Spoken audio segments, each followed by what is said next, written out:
One of the most common terms associated with modern living is this: a rat race, an endless self-defeating and pointless pursuit. And this is how the rat race is perceived in the highly corporatized, market-driven society.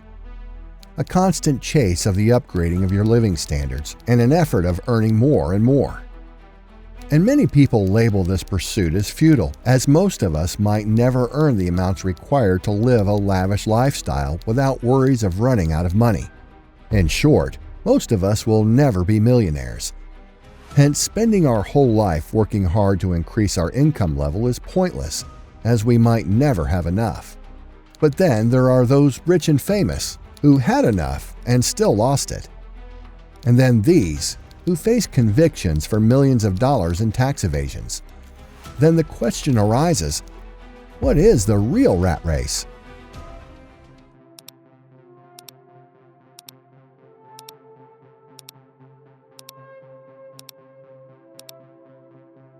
These visuals might indicate a deceiving image of the economic condition of the general public.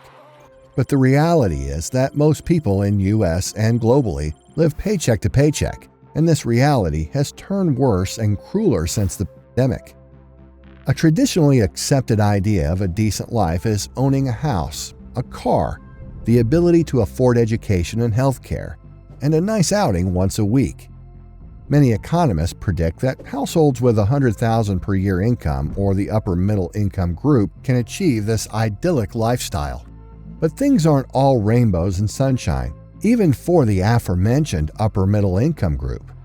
Now, there has to be some relation between these reports and these images.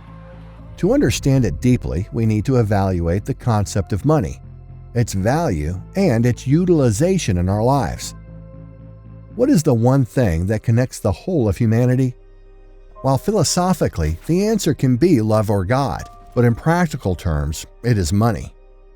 The paper money that we know today has traveled a long road and was pivotal in the Industrial Revolution that changed the global markets. But it doesn't matter what the shape and form of currency are, be it the barter system of early people or the cryptocurrency. The real question is what money represents, and that is value. And this isn't the emotional value, rather the economic, market-decided value. For instance, a loaf of bread holds an entirely different personal value to someone hungry for days and to someone who has a surplus in every meal. But the price or the market value of that loaf would be the same for both of them.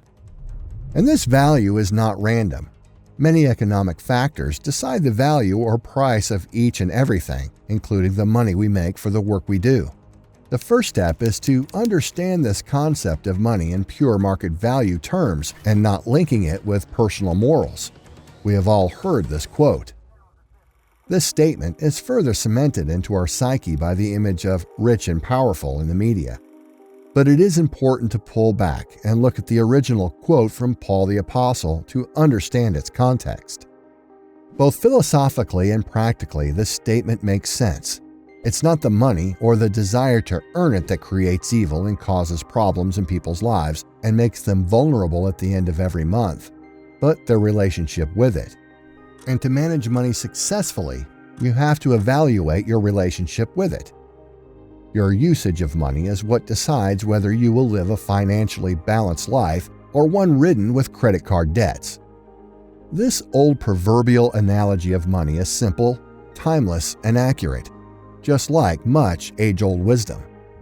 The sad part about the modern living and education system is that we are not well prepared about the real-life financial education that we need from an early age.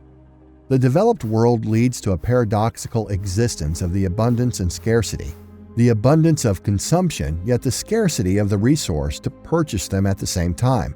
Many people live in this paradox every month.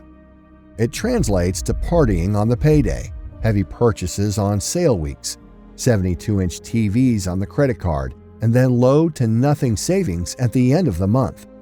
To strike a good fiscal balance, you have to go back to the cliché of budgeting. Take your monthly salary in one corner, then think of things you absolutely need. Save a good amount from the rest, and then spend on the things you want. Now, how can you differentiate between your needs and your wants? A very simple technique to identify your needs might be anything you will still buy even if you never saw any advertisement for it. Now, I'm not suggesting that the only way to have a decent financial situation is to live frugally and approach life as a minimalist. It is completely fine to want things, chasing comfort and even luxury. But it is imperative for a balanced life to stretch your feet according to your coverlet. It is not wise to drive your car up to the last drop of fuel without refueling the tank. It is not wise to expect to get healthy while eating unhealthily, and it is not wise to think your physical conditions will change without changing your spending habits. Insanity is doing the same thing over and over again and expecting different results. To simplify this point, money is an expendable resource, and its value is judged not by how much you earn, but how much you retain. It is not the amount that enters your bank account on the payday, but the amount that stays on the last day of the month, which you can utilize and scale further. This leads us to an even bigger question. How can one scale their income if they don't see any future growth in their jobs? This takes us back to the point of people living paycheck to paycheck. If you follow many online financial gurus, half of them preach a frugal lifestyle, and the other half lure their viewers with fake get-rich-quick schemes. The media vilifies the regular 9-to-5 jobs without realizing that those are necessary both for the people working for them and the society in general.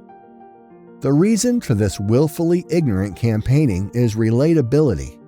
Most people are frustrated with their jobs and want to change their financial conditions quickly. So the simple rule of demand and supply births many of these self-help gurus who give easy answers that most people can digest. But we have to understand that there are no shortcuts to success. This is what the real rat race is. Not working regular jobs, chasing comfort or luxury, but not planning it well and doing the same thing over and over again and expecting a different result. So, what is the solution to it? Just like the money we spend, the money we receive or earn is also a value. It is the value based on our production capability. In an hourly wage job, the more hours we put into the production, the more money we make. But there is a finite amount of hours we can work, hence only a finite value we can produce. So how can we break the circle? For this, we have to look beyond the number of hours we put in and ask ourselves, what are these hours used for? What is the actual service that we can provide? This takes us back to the point of the market deciding the value of production. Harsh as it may sound, but the reality is, some services in the market hold less value than others. Even if a person works 2 or 3 jobs that offer no scalability, their earnings would be limited and their mental and physical health would be adversely affected, leading them to a strained personal life. Now, this may sound gloomy and lead to a feeling that the game is rigged against you, that the rich might have the tricks up their sleeve that you can't conjure, or maybe they are born into wealth. But the reality is that a vast majority of millionaires in today's society are self-made. And the way they did it is they found a problem in the society, gave a solution, and scaled that solution to create value. Now, we are not saying that every person can come up with the next Amazon or Tesla or Microsoft. These high-tech individuals indeed came up with once-in-a-lifetime ideas and solutions to the market. But what each of us can do is identify a problem or a demand in the market that you can give a solution to or fulfill the supply of, and then make that solution scalable. Working in a gaming company is limiting, but creating an easily downloadable and engaging game is scalable. Opening and running a small, specialty restaurant is restrictive and takes a long time to break even. But creating a franchise around specialty food is highly scalable and rewarding. Driving a truck generates limited income, but opening a transportation company is expandable. Take an example of this or any other YouTube channel with good fellowship. We find topics that people are interested in, research them, and create appealing videos consistently that in turn connect with more and more people, scaling the viewership of the channel. This is what your goal is, to find a pond where you can be a big fish. And don't think that this is undoable if you have failed once. There are plenty of examples around that made it happen, no matter how late in life. So find a problem, strive for a workable solution, and make it scalable. And remember that the first week of the gym is the hardest. So is the first time when you pick up a guitar, or as a child when you first learn the alphabet. But instead of focusing on the difficulties of today, creating a clear vision of your end goal is how you achieve a healthy body, play amazing solos, or write eloquent essays. To sum it up, the first thing to attain a healthy relationship with your money, you need to journal your expenses thoroughly. Begin with spending on the essentials, save some amount, and then chase after luxuries. It's not about how much you make, but how much you end up with. These sacrifices of leisure and excess that you make today will lead to more secure life and a better consumption balance. Then, if you feel that you're stuck in a rut of your meaningless job, identify a problem or a demand in the market, find a creative and unique solution to it, and make it scalable.